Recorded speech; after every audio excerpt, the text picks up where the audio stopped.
वाशिष्ठी नदी ही इशारा पातळी गाठते आणि त्या पार्श्वभूमीवर चिपळूण नगर परिषद प्रशासन सतर्क झालंय।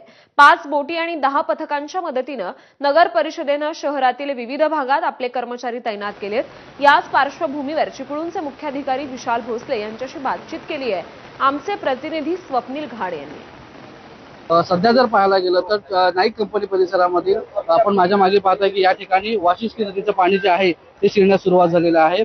वाशिष्ठी नदी ही सध्या इशारा पातळीच्या जवळपास वाहते आहे आणि या पार्श्वभूमीवरती चिपळूणचं नगर परिषद प्रशासन आहे हे पूर्णपणे सज्ज असल्याचं पाहायला मिळतंय।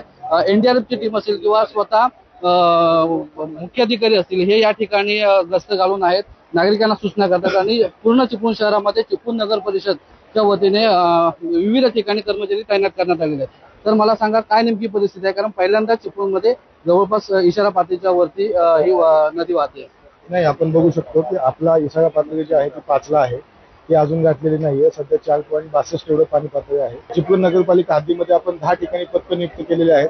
5 ठिकाणी बोटी देखील आयोजन केलेलं आहे। बोट चालकासहित बोटी तयार आहेत, तेव्हा भिण्याचं काही कारण नाहीये। तसंच आपल्या आपत्तीचे जिथं कुठं पाणी साचलेलं असेल त्याची पथकं देखील 10 ठिकाणी उपस्थित आहेत। त्याच्यामुळे काही अडचण असल्यास नगरपालिकेशी किंवा प्रशासनाशी संपर्क साधावा। नागरिकांनी सुरक्षिततेचा काळजी घ्याव्या अशा सूचना देखील नगर परिषद प्रशासनाकडून करण्यात येत आहेत। स्वप्नील घाड, एबीपी माझा, चिपळूण।